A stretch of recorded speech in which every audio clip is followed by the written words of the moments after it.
Ladies, gentlemen, we're here, week 5, lightning round.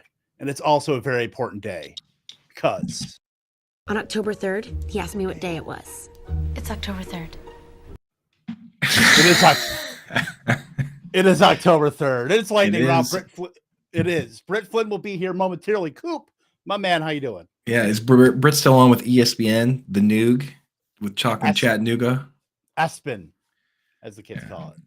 Look at her, dude. Look at her. So fancy. Growing up right before our eyes. But BTB, big time Britt. Big time Britt, dude. But she'll be back. She'll be here to hang out with the gang.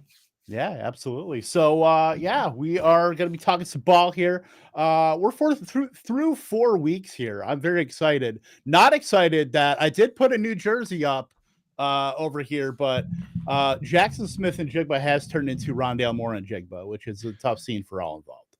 Yeah, well, I'll tell you what. We had the take from the beginning, right? We were in on Jordan Addison because of the situation. We were in on Zay Flowers because of the situation for redraft. And in Dynasty, we knew what the situation was. It very similar to Chris Godwin. People forget that Chris Godwin wasn't amazing right away. Year 3 is when he really popped off. Year 2, his role grew. But year 3 is when he really popped off. And the problem was they had 2 other wide receivers on the outside. He was the odd man out. And it's the same thing going on right now in Seattle. And the problem you run into with these young guys, because we sit here and we say, oh, yeah, just play them more. But there's the flip side of that, right? Everyone says, oh, we need more Rashid Shaheed, right? Like, get Rashid Shaheed in there. To get more Rashid Shaheed in there, you know what you have to do? You have to go to Michael Thomas, one of the most opinionated players in the league, who is on an incentive-heavy contract, and say, you need to play less so that this kid can play more. Can you imagine having that conversation, Kev? Can you imagine going to Michael Thomas and saying you need to play less and, in fact, potentially make less money because of the incentives in the contract so that this kid can play? I wouldn't even dream of having that conversation. Not happening. I get that completely from an NFL standpoint. But yeah, we always need the need for Shaheed and the need for Britt Flinn as well. There she is. Straight from the ESPN Chattanooga studios. Britt, how are you doing? Noog. Good. How's it going, guys? Fresh out the Noog. Dude, so Skinny, I see you saying it's a whiteout because we got the white hats. Dude, my wife, she managed. We were like, I got a new desk. We were like cleaning my office. And it's not really her fault, but she managed to take all my favorite hats, stack them up, and then put them somewhere where neither of us could find them for like 3 days, dude. Like, it was a hat mass murder at my house. Like, not one hat lost. All of them. The great Andrew Cooper hat caper. It was crazy, dude. I've been wearing the same black hat for like 5 days because I couldn't find them, and they were in like I can't even explain what happened. Basically, they fell in the back of my closet and where all my jerseys are, and the jerseys are so like thick that they stuck to the jerseys to the wall. They could have been there for the rest of eternity if I didn't actually move some jerseys around, and then they fell on the ground. So, dangerous times, Skinny. Dangerous times. Yeah, it could have been a big catastrophe, Toronto Dave. And exactly. So funny that we were just talking about, the left eye Lopez burning Andre Rison's shoes in the bathtub, and you said if that was my hats, then that would be a thing, and then the hats actually did get lost. I think you set yourself up. I see. The thing is, I would suspect Kate of that if she actually watched any of these shows. But so I know she's innocent, but it's just funny. She was like, I remember stacking them up, and I was like, well, you did what? I was like, you didn't lose them all. You didn't lose one, you lost them all. So, but we found them. All is well in the Cooper household. So we're good, baby. We're good. We're ready to talk ball. The great catastrophe has been solved. Thankfully, no hats were claimed in the filming or the moving of Andrew Cooper, and it was close. Let's talk about some ball here, because look, I'm not gonna. Oh, maybe I will regale you with my Shaquille O'Neal impression. I owe you an apology. I wasn't really familiar with the game. All-time quote, dude. The best I can do. But look, we're through 4 weeks. Information has changed. If I gotta pull this out here. Information, man. New shit has come to light. New shit has come to light. Like the evergreen, if there's going to be an evergreen video for Lightning Round, it is probably that one. Yeah, that's a beautiful one. I think the expired one is also one of my favorites. Yes, the evergreen clips that define this hour-long block of Fantasy Alarm YouTube.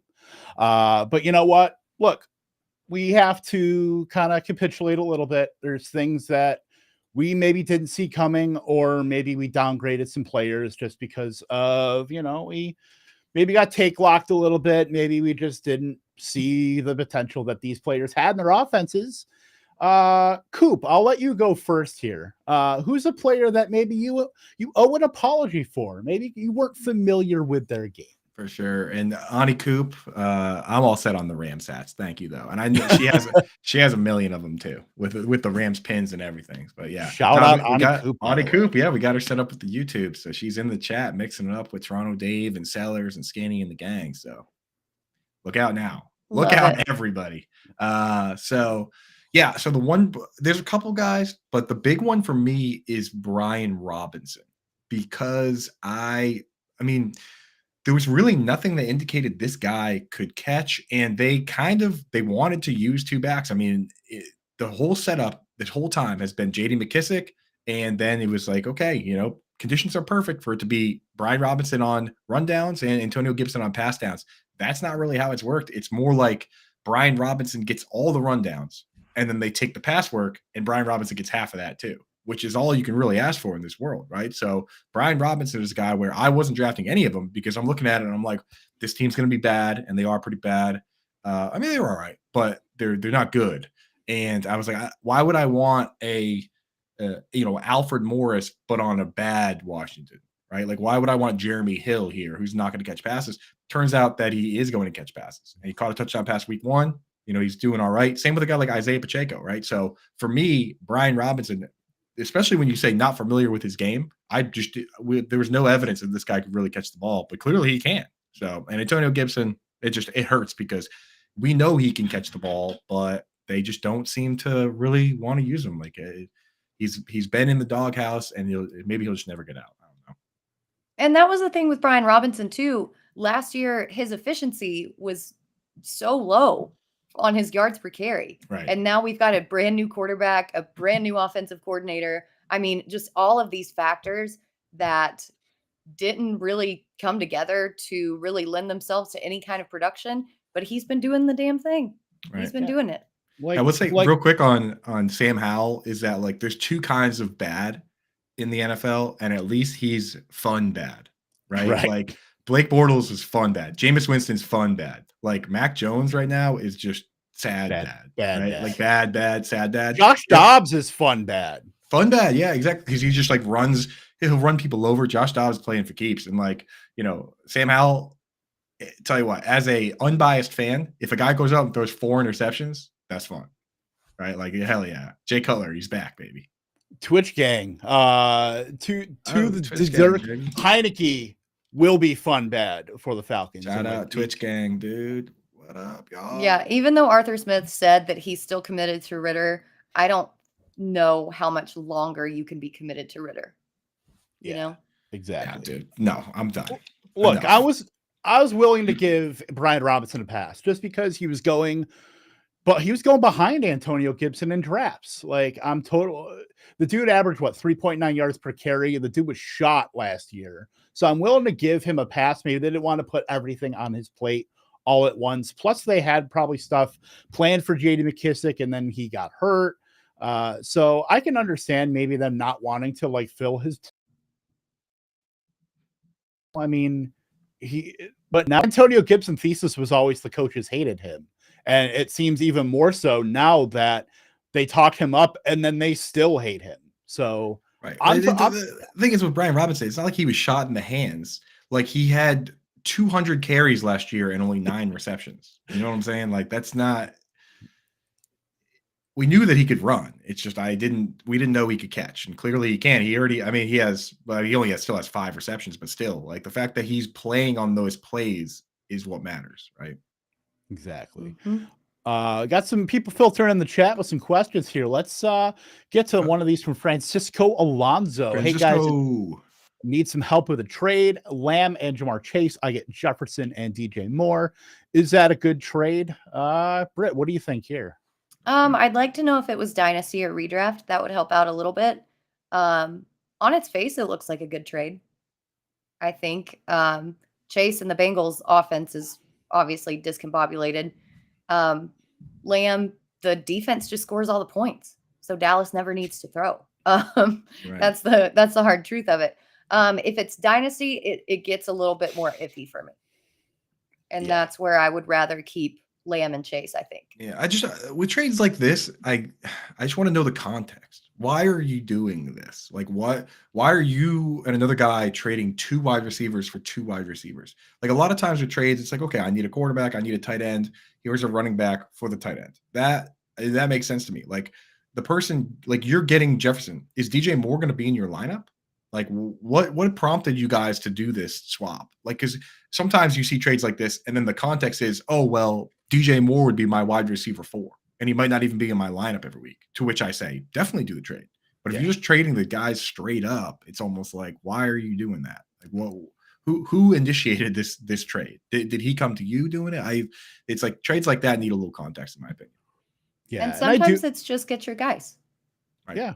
And I do like, I will say I do like, certainly Chase as a buy low right now for that, but I would still, I can't imagine, like, this feels like a trading to trade kind of thing, to like 2 of the same position to 2 of the same position. Like to Coop's point. Yeah. I would, if you have a position in need and want to shore that up, absolutely do it. But yeah, we need more context, but in a vacuum, I would take Jefferson. I think I would just take the Jefferson and DJ Moore, especially. Like, the thing is, if Lamb and Chase are your top 2 wide receivers and Jefferson and Moore are going to be your top 2 wide receivers, I don't know if I love it. But if you have another wide receiver on your roster already that's awesome, or 2 more that are awesome, then definitely do it. Because DJ Moore is just the riskiest one of them. Like, he shows up sometimes he doesn't. For sure. Michelle in here. Hello, all. PPR trade away Mostert, get Rashad White. Concerned with backfield usage with Wilson returning. Thanks so much. Coop.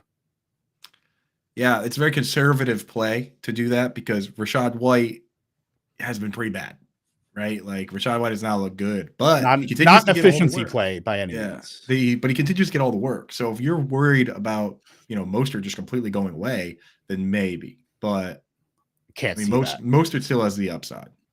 Look, I'm the ultimate Miami offense bull, I think, of these 3 here.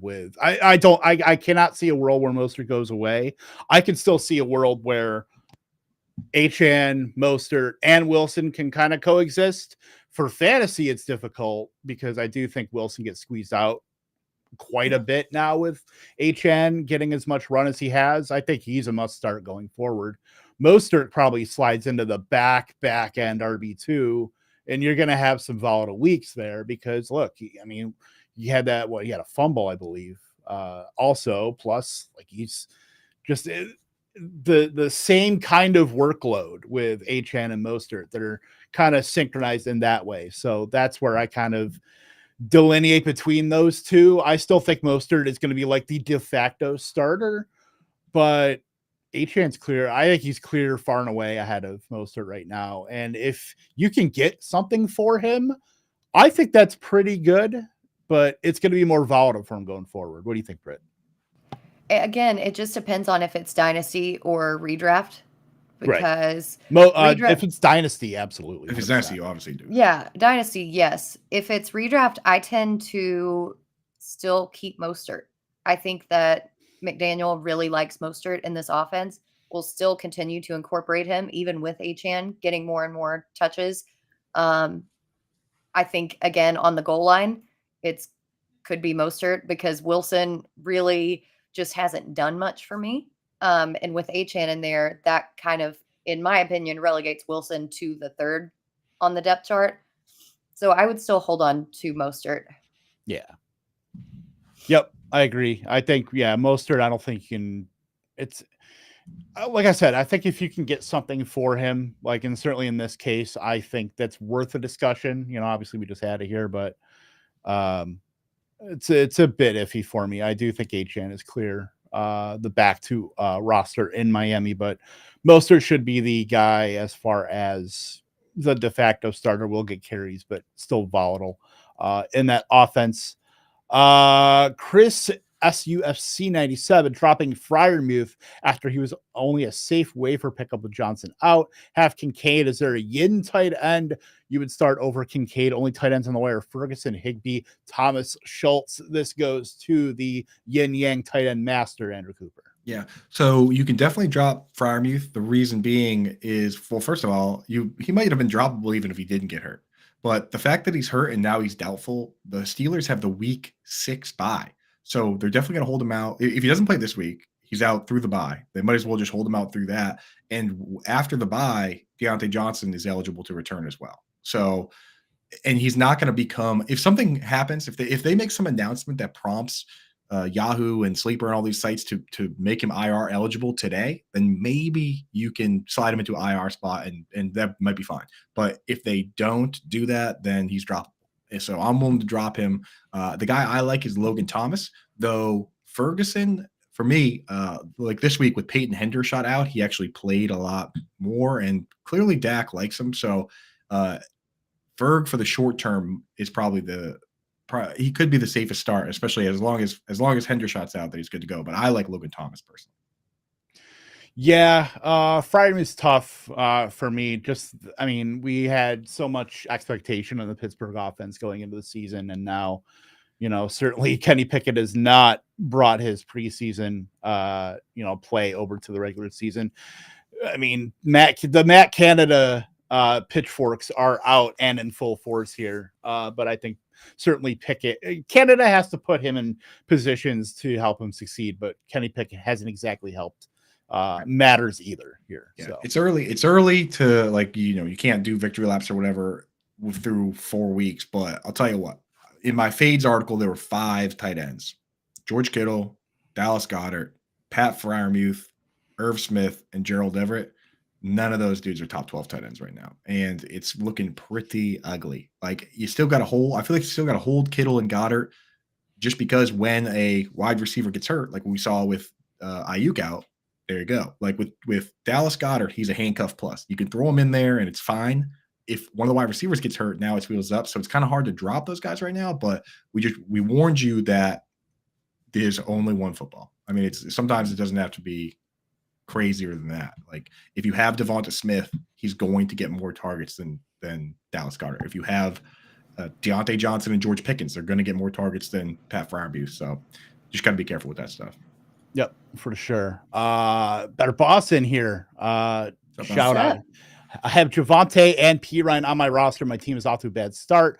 How much should I bid for Jaleel McLaughlin? Must win this week. I'm just not sure, just with this backfield, how much I want to put into it even further now that I have 2 pieces of it. I mean, Javonte with the hip flexor, I don't think there's any guarantee he's even going to miss the next week, but it's still very concerning for a guy that's already getting some slices of that Denver rushing pie cut. Russell Wilson's look, he has 9 touchdowns already. It took him to week 14 last year to get to that. So the bathroom in his house narrative is going to be well cleared, I feel like, in the next couple of weeks. But still, I think if you're really hurting at running back, Jaleel McLaughlin's certainly a waiver wire pickup, but I'm not sure how much I'm going to be putting on him. Maybe 4 to 6%, if that. Yeah, in my waiver wire article, I put 8 to 10% just because the way that running backs are on the waiver wire, they're so thin right now that everybody's going to be fighting over him. And if you really, really need him, that 8 to 10, I think, is appropriate of your total budget. But next week they play the Jets, and that is not a good matchup. The week after that, they play the Chiefs. Week after that, at least they play the Packers, who David Montgomery just ran all over. But if you're looking for immediate help in these next 2 weeks, not exactly stoked about him. Yeah, I mean, the thing, it really depends what your situation is. If you have Javonte Williams and you were banking on him, then sometimes you got to make these moves. And I'll admit this, that even if we look at him, we're like, Jaleel McLaughlin, who the heck is that? There's so many times where we sit back and we say, okay, well, are you really, how often are you going to start Kyron Williams? How often are you going to start Zach Moss? Well, it turns out pretty often, right? Like it's sometimes these guys, if the role is there for them, then it's there. And I mean, the guy got 10 touches this week and had 100 yards. So I mean, he at least looked good. But it was also the Bears. It was also the Bears. And he had over 8,000 yards in college, though. Like I get that it's D2, but still 8,000 yards is you can't sneeze on that. 8,000 yards. 8,000 yards is what like Derrick Henry has in the NFL. Yeah. Like that 8,000 yards is a lot. Britt, control your husband, please. What is he saying? I'm dropping bank on the dude. He's taking over that bat. Look, I am Sellers kiss of death. The Chris Sellers kiss of death. We have 2 kisses of death. Chris Sellers in the chat hyping up a young guy, and my jersey wall back there. So it's true. True. Yeah. So let's. So we talked about our first apology. Britt, who is your player that you owe an apology for? And we'll get to the rest of the stuff in the chat right after. Yeah, mine's Davante Adams. I was very concerned about Jimmy Garoppolo, very concerned about that offensive line. And to be honest, those concerns were correct. They have not been great. Josh Jacobs has not been great, but that has not stopped both Davante Adams and Jacoby Myers from absolutely crushing just because of pure target volume. Even with Davante Adams going out for a big portion of last week's game, I mean, he still came back in and scored 7.5 points, which isn't great. But when you miss half the game and come back in and then still manage to play catch up that way, this guy's a great receiver. I owe him an apology. I won't say that he's totally quarterback proof, but he's damn near close to quarterback proof. Yeah, look, he was in heavy consideration for mine too. Sometimes you just have to ask yourself, does Davante Adams know ball? And I think it's pretty obvious that Davante Adams knows ball more than probably everybody on the planet, but like 2 people. So he's pretty good at football. If you're into like 38% target shares, if you're into pretty much 50 targets through 4 games. So, hey, what are you going to do? Davante Adams is good. Lufa and I aren't apologizing because we got him in like every league. So just saying. Look, why get Davante Adams when you get Garrett Wilson, baby? Some of these games you have you've also had the Raiders. One of the games they only played 40 offensive plays. So like the first 2 games it was like 52 and 40, and then week 3 they played a normal number of snaps, and Davante Adams got 20 targets. Now he's not going to get 20 targets all the time, but they're also like 40 snaps is ridiculous. And he still went 6 for 84 and a touch. That's what I'm saying, dude. So it's like we just know that because they use Jakob Johnson, the fullback, because they use 2 tight ends on the field but don't give them the football at all, it's just highly consolidated among Adams, Myers, and Josh Jacobs. And that's great for fantasy football. 100%. Just wish the quarterback was a little better. Maybe Aiden O'Connell cannot get sacked by Khalil Mack 47 times, but Jesus, maybe. Yeah, Khalil Mack is just why is he it's that revenge game narrative. He just destroys his old team every time he plays them. It's wild. Yeah, absolutely. Let's get into more of the questions here in the chat.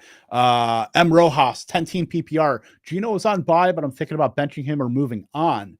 Who should I target on waivers? Dobbs, Purdy, Howell, Goff, or Dak? Short term and long term. I think I'm good with Goff here going forward.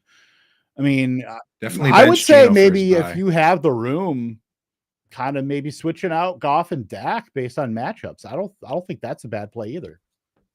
So I'm actually super high on Hal this week, matchup wise, because of the Bears, who gave up 22 points to Russell Wilson.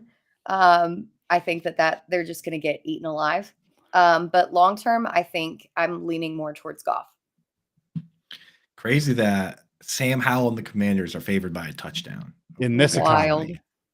Goodness gracious, the Bears, awesome. They're going to have the number 1 and 2 picks in the draft. Yeah, that's Caleb true. And Marvin Harrison. Let's go, baby. They're kind of loaded up. That would be sick. Not gonna lie. And then what? Carolina or somebody gets Drake May, and get him to the Raiders. I'd love that. Brady, AZ, Twitch Gang, Dynasty PPR Superflex. Give JT 2024 third and get Spears 2024 first round. I don't know. I think that's kind of underselling JT, if you ask me. Can't sell JT because the thing is JT's only 24, man. Like he's still got he's before the age time. apex, man. Right. He's like one of the few guys that's there, and he's gonna play football somewhere. Maybe not for the Colts, but can't do it in Dino, man. I just traded for Cooper Kupp in the Dynasty League. Traded a first round pick. I don't even care. My team's 4-0. Yeah. Best team in the league. Take it home. So I'm like, I don't need those picks, dude. Picks aren't helping me win right now. So have it. If Cooper Kupp doesn't play a single snap, then who cares? Like that pick wasn't going to help me in years from now. As Shanahan says, we don't even know if the world will be around in next week. As Jim Irsay said, if I die tomorrow, the world's going to go on. Yeah. So yeah, shout out Ani Coop. We got Cooper Kupp, baby. Let's go. Yeah, we got him, ladies and gentlemen. We got full on nihilist mode. Let's go. Jonathan Major offered Lamb for Puka. I have Kupp. Do I sell now or try to stall for Kupp news? You're trying to trade away Lamb to get Puka Nacua? Oh, he was offered Lamb. Like he has Puka now.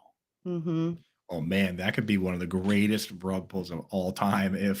What if you were to trade Puka for Lamb, and then when Cooper Kupp comes back, they're just like, "Oh, thanks for filling in for Cooper Kupp. Now you can just kind of hang out a little bit, right? Here's a top 5 wide receiver for your efforts." Big time. That would be big time trash talk land. And as Britt points out, like right now, the Cowboys defense is so good. And, when you play Mac Jones and the Patriots, it's going to be a lot of, it's not going to be a shootout, but the Cowboys are going to have some games where they have to actually play, So, I mean, this week they have the 49ers, right? Like it's not just going to be, but then they have the Chargers, bye week, and then Rams. So those two, I could see shootouts. And those, at least, exactly, right. But it's like Dallas. The thing is, it's like the shootout. The fact that the tough matchups aren't even the problem. Like tough matchups can be good. The problem is when it's like a non-game, right? Like where this Patriots game it wasn't even a real football game at any point. No. So you didn't have to. Why would you fire it up? Why would you even risk firing it up to Brandon Cooks? Matt Judon and Christian Gonzalez were ruled out of the game like almost immediately, and that's the entire Patriots team right now. So game is over. Yep. Thoughts on Kamara from his one game so far. That one game producing 14 targets, 13 catches for a paltry 33 yards. Like one of the most bizarre stat lines you will ever find. But at least on the ground, he was moderately efficient. But Derek Carr was also pretty hampered by his injury too. So I'm not sure if I'm putting a ton of stock into it, but at least they're using a running back, and he got 75% of snaps and 70% of the routes immediately. Yeah. So, he dusted Tony Jones, dusted Kendry Miller on mid-range RB2. Yeah, I think that it was more of an indictment on Derek Carr's arm strength and ability with that injury than it was on Kamara. So yeah, I put him right. I mean, in full PPR, he had scored 20 points, right? It's like, here's what I'm doing with Kamara. I'm putting him in my RB2 spot, and I'm just going to leave him there forever. And I'll take him out for his bye week, and then I'll put him back in. Yep.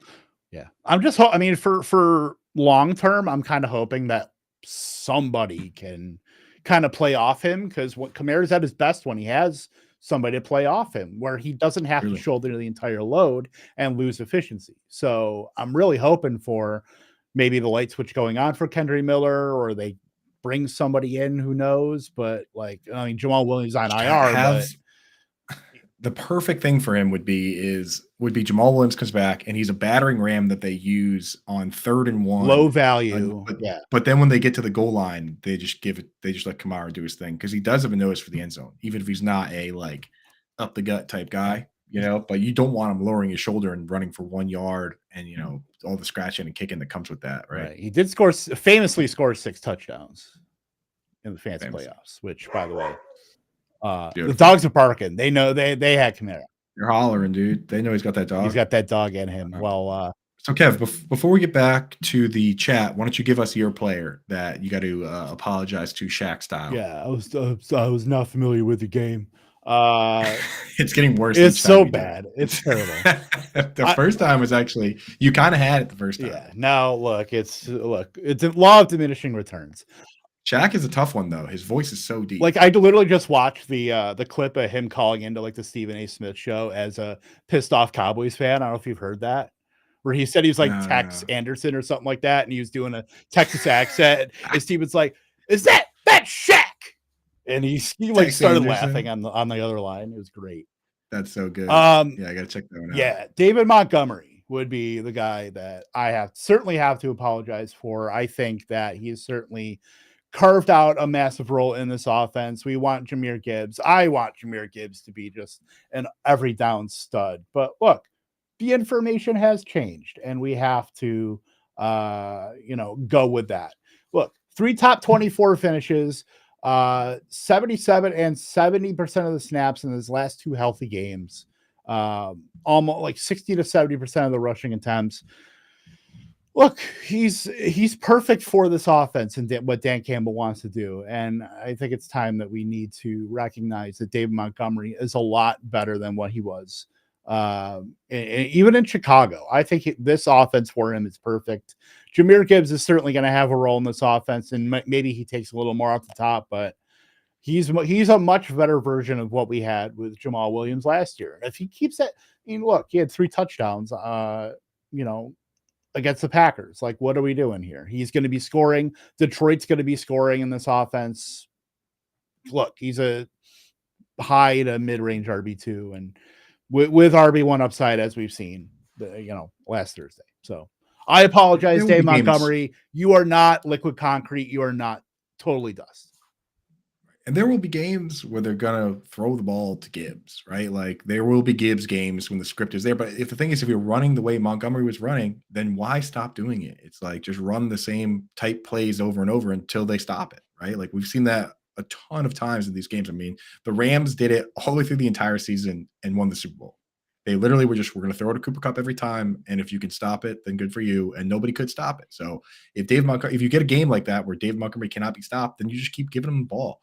The one argument that I didn't like was coming in the season that I saw a ton on Twitter was that they used a first-round pick on Jahmyr Gibbs, and they're not going to waste a first-round pick, as if it would be okay for them to waste $20 million that they gave to David Montgomery. It's like they invested a lot at the position across the board. So, of course, you're going to try and use both guys, right? It's like what's more valuable? I mean, $20 million, $18 million, or a first round pick. It's like some of these teams treat these picks like they don't even matter, So I don't know, man. It was kind of a double-sided argument there that I just never understood why they would even bring David Montgomery in if they weren't going to use him.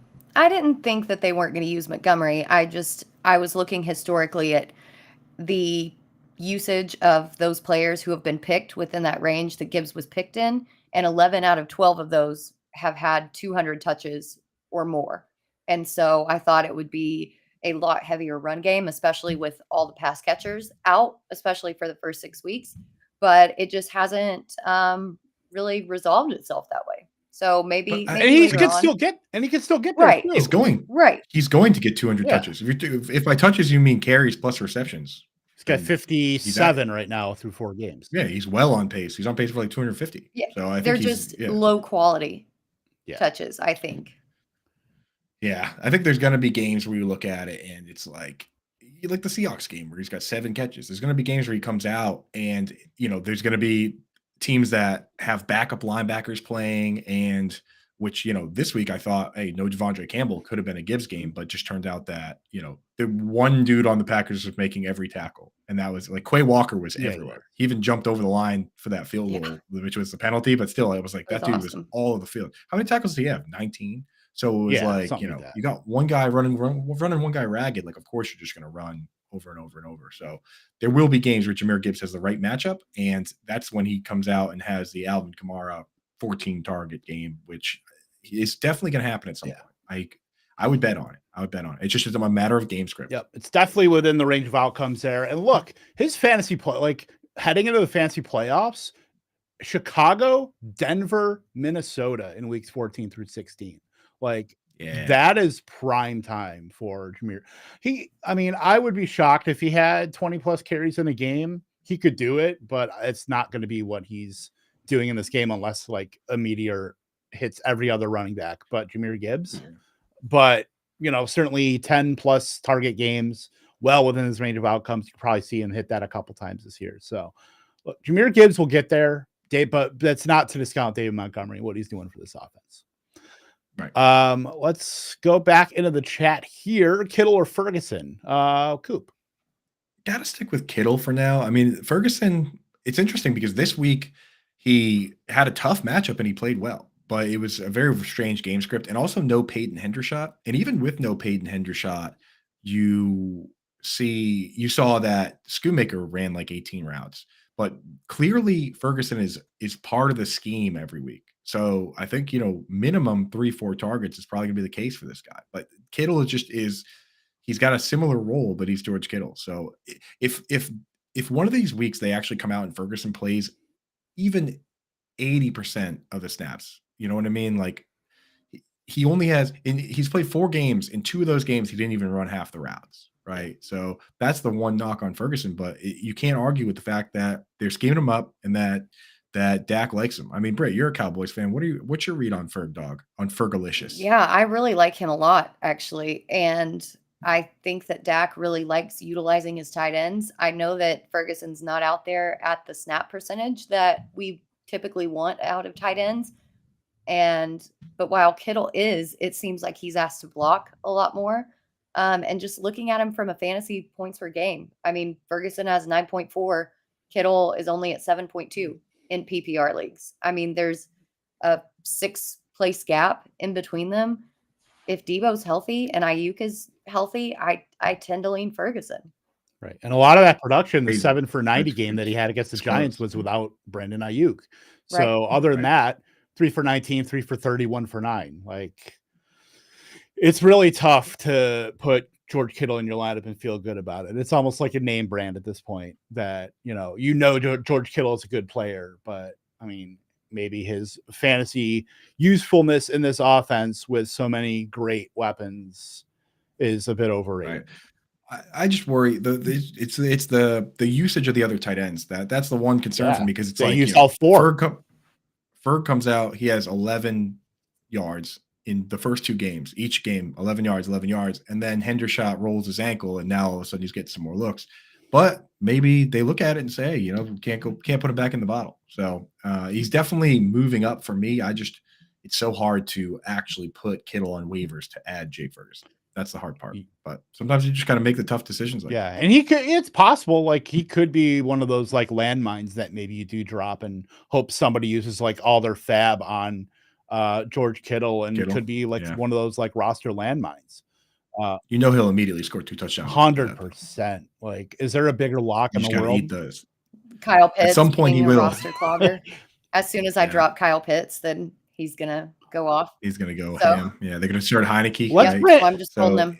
I want to branch off that, Coop, because how are you treating Jonnu Smith now? Which, look, we know that technically Kyle Pitts isn't a tight end, but like Jonnu Smith is playing. Neither is Jonnu Smith. Right, but like it's so tough. Jonnu Smith only played like 5 inline snaps. They basically just have these guys mix and matching all over the field. And what happens is, if you're assigning if they're going to use Kyle Pitts like a wide receiver, and they're going to use everybody like a wide receiver, and you're assigning jobs, then you're going to put a better corner on Kyle Pitts than you do on Jonnu Smith. And Jonnu's just, it's not that he's been doing anything exceptional. It's that the whole setup, it's like, if you have a bad quarterback, are you going to try and have him squeeze it in versus good corners to Drake London and Kyle Pitts, or are you just going to have him dump it down to Jonnu Smith? So, I mean, the way it's working right now, Jonnu's kind of interesting. It's just a compiler. Jonnu himself. Yeah, he's just not playing. Again, these guys that don't play a ton, and through 4-week sample size, you see him have a couple good games, but then he comes out and plays his 60% snap share or whatever, and he has 1 catch, and you're like, oh, now I remember, right? Like Hayden Hurst for a couple games there, he wasn't playing a lot, but he scored a touchdown 1 game, got a few targets, and then you watch a game and you're like, oh wait, this guy's not even playing the whole game. And sometimes you don't get 5 targets. Sometimes you get 2 if you're not playing the whole game. That's why, like, I still lean into guys like, even to a certain degree, Tyler Higbee, and at least he plays the whole game, so it's kind of hard. Yeah, well, tough scene for me because I got to go pick him up in King's Classic because I have Pat Freiermuth. So good times here. It's either him or K. Otten, but Coop will get back in here. I guess he's doing a little lag in here, but let's answer some questions here, Britt. We got a big one here. All these players, who are some possible targets I could trade low for. Look, I mean, it doesn't. I'd say probably a quarterback first and foremost. I think you've got fine skill position players, Najee, Kyron Williams, HN, all that, but I think you need to maybe either grab a tight end or grab a quarterback, and I'd probably deal out of like maybe the name brand of Breece Hall. That'd probably be my guy. Yeah, because I don't think Geno's not looking nearly as good as he did last season. Now maybe potentially with that ankle injury or knee injury, whatever it is on top of it. I mean, I know he did come back and finish the game, but they just ran the ball the entire time. Like there were hardly any passes. I think I would go Breece Hall. I'm still not sure about the Achane train, if it's going to continue going, or if you could sell really high on Achane and get a good quarterback, because your running back depth is pretty good. I'll tell you what, it sounded a lot better when it was Achane train before he corrected everyone and made it Achane train. Yeah, now we got to rhyme with like what 4chan. That's about all we can do at this point. 4chan. Oh man, the anonymous. If he scores 4 touchdowns, that's the headline. Somebody got to Photoshop the like anonymous mask onto him, right? Achane. Oh Lord. There we go. No. So I missed the whole question, but it looks like a lot of players there. Yeah. Yeah. It's just who we're trying to parse out to trade for. I would say probably either tight end or quarterback here, but yeah, it's a big glut. But I think we're in agreement here, at least trying to see what you can get for Breece Hall to shore up those positions here. Let's take a look here. Should I grab Michael Wilson with top waiver? I think, we're certainly going to talk about waivers here. Might as well just start it up right now with Michael Wilson, who I think is a definite add this week. Yeah. I love Michael Wilson. I wrote about him in the waiver article over at Fantasy Alarm that came out earlier today. Like he had 90% snap share in week 1, but then it kind of went back down. But every week since, it's been coming back up. And I mean, he had 7 targets. He caught every single one of them, 76 yards, and he had 2 touchdowns. I mean, the one thing that I will say about Michael Wilson is that he's not really the first look option. It's kind of like everybody was covering Marquise Brown, and then Dobbs had to go through his progressions and go to Wilson. But Wilson's ready for it. And I think that as more teams tend to key in on Marquise Brown, then Wilson's going to continue to be open at least for the next few weeks until people start realizing, oh, this isn't a fluke. And I think that you can get him for decently cheap because, not a lot of people really are high on the Cardinals. Not a lot of people know him. So I would definitely be targeting him on your waivers. Yeah. He's like my best player in the Scott Fish Bowl. That's a tough scene. So what we're saying is a lot of people are not familiar with the Cardinals game. Yeah. I mean, the thing with him, the reason I was drafting him in a bunch of places, and I said it on all these shows, is that opportunity because he has 30 pounds and like 4 inches on all those dudes, all the Greg Dortches and Rondell Moores and even Marquise Brown. Marquise Brown's not that big. So it's like, it was Michael Wilson versus Zach Pascal to be the split end. And, I was like, whatever, if it's not Michael Wilson, then drop him. But, he at least had that opportunity. And right from the rip, he's played that role. The only thing that takes him off the field is at times where they go 2 wide receivers, 2 tight end sets, then you don't need a split end, right? So sometimes he does come out for those. But hey, this week hopefully he proved that he deserves to be out there all the time because he looked good. Yeah, for sure. Let's get into a couple more of these. We'll stick with our waivers going through there. Would you trade Derrick Henry for Michael Pittman and James Conner? This Titans offense just looks so bad all around, and now he's being more managed than ever with Tajay Spears. So I think some of the shine is off Derrick Henry. We know what he can do. Like, I don't think that he's just all of a sudden lost it or anything like that. As somebody who has probably been talking up the demise of Derrick Henry for the last couple of years, but I'd say it's a pretty decent return on a better than what we expected Cardinals team with James Conner and Michael Pittman, who has been pretty much a target monster. Is every snap. Yeah. I will say I kind of want to see what Derrick Henry looks like now that Nicholas Petitfrere comes back from suspension. see if that offensive line gets shored up a little bit, because that's been a big problem on the Titans offense. Yep. I would like to see what the rest of your team looks like and see just how Pittman and Connor fit. So that's where I'm going with that. I'm not saying yes or no. I need to see more. Yeah, the snap share from Michael Pittman is 99.1%. The other day they played 84 snaps on offense, and he played 84 snaps. Like, at least you know that guy is playing the whole game. He's a focal point of the offense.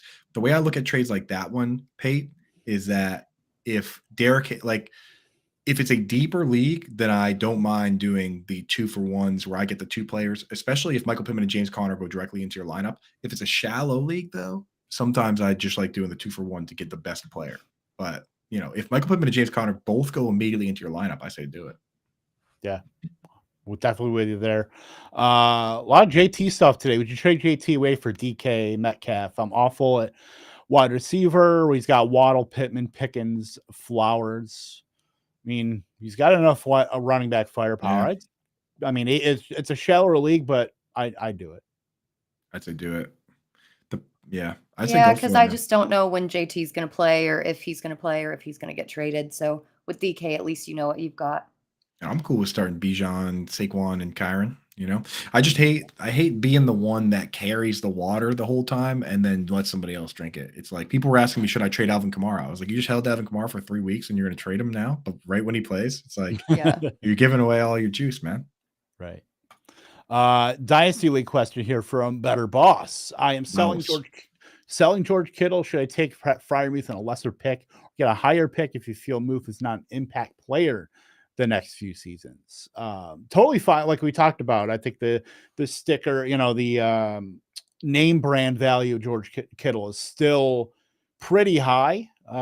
So I don't mind selling him in Dynasty. I don't know I think he could probably do better than Freiermuth and a lesser. I think I would do the pick, honestly. I mean, maybe try to get yourself into the sweepstakes for Brock Bowers until he goes to Atlanta, and that sucks, but that would just be the worst. Brock Bowers sliding outside to on a wide receiver screen to Kadarius Hodge in 2024. Just wait, dude. Just wait until his old play caller from Georgia demands they draft him, and then the Ravens are just going to have all the tight ends, just all these good tight ends right behind. Mark Andrews is in our generation's Dennis Pitta, Isaiah Likely, and Charlie Kohler, and all these guys. They just don't play him. The thing with Freiermuth is he's only 24. So, and the same reason I'm buying Kyle Pitts is that like these contracts end, and then if you're not happy, you go somewhere else. The contracts for Kenny Pickett ends, so it's like sometimes you got to wait a little bit. Even if like Kyle Pitts, even if they pick up it.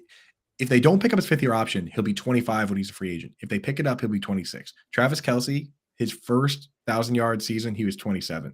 Zach Ertz, his first and only 1,000-yard season, he was 28. So, like, Kyle Pitts, plenty of time for him to be good. Same with Pat Freiermuth. The thing is, can you wait? Like, can you wait until 2024, 25? I try to acquire as many guys that I believe in the talent, and I do believe in Pat Freiermuth's talent. I believe in George Kittle's too. But that's why I had to have him in the fade article, because there's so much more that goes into tight end than just who is good at being a tight end in a vacuum, right? Football's not played in a vacuum. It is not. I can confirm that it is not played in a Hoover vacuum. Not a sponsor, by the way. I don't even know if they still make vacuums, but by the way, I was laughing at this while we're talking. Real quick though, anyone out there, my wife asked me to get her a vacuum. I got to do some research, but if anyone out there has already done the vacuum research and you got some names, dude, hit me up on Twitter at Coop Fiasco, because I'm in the market. I got one. I got you. Yeah. We're a shark family. Shark, okay. Shark, like the animal. Definitely good. We had. I would just want to Google that, but I'm not going to research vacuums during the show. But yeah, everybody out there, Shark is in the running. If you got another brand, throw it in the chat or throw it in my DMs. Let's go. We need to get a nice vacuum for my wife. She deserves it. She does deserve it. She has to put up with your stuff. So anytime you can get her. Yeah. Let's get through these questions. Kind of rapid fire here, and then we'll I mean, I don't know if I'm super looking forward to building the showdown lineup for Commanders and Bears. We got to. But we got to do it for the brand here. All aboard the Brandon Ayuk is a wide receiver 1 train. Yes. Back end, but I'm here for it. Right. Not driving the train, but I'm on it. He's on the caboose. But I'm willing to get off like the first stop too. Though that's the thing. Like I'm like on the train and I'm just like, if I see something I don't like, I'm like, there's a lot of players like that for me. Yeah, like he got out in New York City. He's getting off at Yonkers. Right. And I've got there's other trains where it's like the bridge is out and I'm still not getting off. I'm just like the Dalton Kincaid train. I'm just like, yeah. They'll fix that bridge. They'll fix that bridge any week now. Driving Miss Daisy. Yeah, that's right, dude. This train, dude. My Miles Sanders train has an injured train groin. It's like maybe some cables are missing there, but I'm still riding. We're riding. Scampers. Why are you always summoning meteors? I'm surprised people remember that. My God, I do that way too much though. Let's see here. Better Musgrave replacement at Higbee versus Philly, Jonnu or Conklin. God. I'm leaning Higbee. It's Higbee. For better or worse, Higbee's out there every snap. Just know every once in a while they'll just have him block the whole game. But as of late, he's looked okay. So. Yep. And Philly's not the greatest against tight ends either. Right. Yeah, there's touchdowns to be had over the middle. Yeah. Jack here, friend of the show. Guillotine Mahomes available. Have Herbert on bye. Big FAAB bid or let Russ cook. Oh, I'm going FAAB bid. Yeah. Russ plays the Jets. The Jets, yeah. He's got Herbert though, dude. Oh, it's guillotine. But week 5, yeah. And I mean, that's one where I put in a bid on Mahomes, but I hope somebody else bids more than me. And then I just sit back and I say, okay, at least I tried. But you still just don't feel good. The Chiefs at least have the Vikings this week. I mean, that if you're playing matchups, then that's pretty great. But I don't know. Because Mahomes hasn't been great. He's only QB8 on the season. So maybe people don't want to bid too much on him. I don't know. This week he's going to light up the Vikings. He's going to light them up, which I'm saying it depends on your league. If people are going for that name brand of Mahomes or if they're actually looking and saying, oh, he's only QB8. My QB's better. Let's get this lineup in. Let's get this lineup in. I'm with you. Let's put your money on Mahomes and hopefully somebody bails you out by spending all of their money. Absolutely. So look, we're looking at Bears and Commanders. It's not the sexiest of slates here, but I'm going to pump this up a little bit more because get some more screen real estate in here. Ooh, that's nice. Yeah, because I can't read. I never learned to read. I never read. Wish I could read so bad. Some of these names I wish I didn't have to read, but here we are. Yeah. Look, who is the contrarian captain here? Because you got to figure 40% of the people are going to put Fields in. Got to be. I'm looking at Brian Robinson. What about Herbert? Herbert's seized a lot of that backfield more than we thought when Deonta Foreman was healthy scratched and Roschon, was the second. I thought Roschon would come up more, but actually Herbert seized a lot more. Got to get Chase Claypool in there. No, stop. They said he's not even going to be in the building. I'd rather put Brandon Marshall in there than. Yeah, for real. Okay. No, I think that Washington's defense is good enough that they can stop Herbert. Washington really defense captain? Khalil Herbert. No, I'm really liking Brian Robinson. I'm down. Brian Robinson is captain. Khalil Herbert quietly played the whole game. He played 56 snaps. Roschon got him on the back burner. So, okay, start Brian Robinson captain, but also get Herbert in there? Just not captain? I'm down. Yeah. I mean, you probably got to have Fields in there, right? Yeah. I think he's one of those guys you have to have in. Commander's defense, I think, is a nice play, too, to kind of do some turnovers. Mm-hmm. Commander's defense. We got 11,000 to play with here, which there's options unless you want to. Do you want to go with more Commanders? I mean, it's a little bit thinner there. I don't know about Dotson. I do like Logan Thomas. Yeah, I like Thomas this week. Is Eddie Jackson has been banged up? If he's not playing, then definitely look at Logan. Right. And his foot is still pretty tragic. So get him in, and then so what does that leave us for salary? $6K. 6K. A little, Ew. Moondog? Joey Sly. I was gonna say Joey Sly. Actually, that was my Joey Sly over the Moondog, dude. Yeah. Slide him in there. Slide him in. Slide him in there. Slide him in there. Slide in We there. will play this somewhere. We'll definitely play this somewhere, and we will. Yeah, we'll tinker a little bit. Yeah, we'll have a pizza party if we do win. We'll definitely do that. By the way, my exploits on DraftKings last week, I played a full on Bills Dolphins onslaught with Carolina Panthers defense and 2x. So not too shabby there. That was definitely a fun lineup. I'm starting Tyson Bagent at quarterback, captain. And I think that's the only way you could. Just Justin Fields gets nicked up. Oh man, dear Lord, I don't know about that, but what I do know about is that Alarm Fantasy Football is coming on right after this. So stick with us here. Howard Bender, Andrew Cooper, Britt, what have you got going on as far as Fantasy Alarm stuff? Obviously, I had the target report. We're all doing a bunch of stuff, but yeah, waiver wire article dropped today. Weekly matchup previews dropped Thursday. Go check them out. Check them out, dude. I got my stuff going up today. By the end of the day, the week 5 rankings will be up in full. Also going to post the yin and yang tight end today. So awesome. My target report bullet points video is coming up. It is literally in the works right now, so it should be up in the next hour or two on the Fantasy Alarm YouTube page. So go check that out. Of course, target report every Thursday on fantasyalarm.com. And the survivor picks will also be up on Thursday too. So check those out. Stay tuned. Like I said, for Alarm Fantasy Football, for Britt, for Andrew Cooper, Kevin Tompkins, we will say toodles.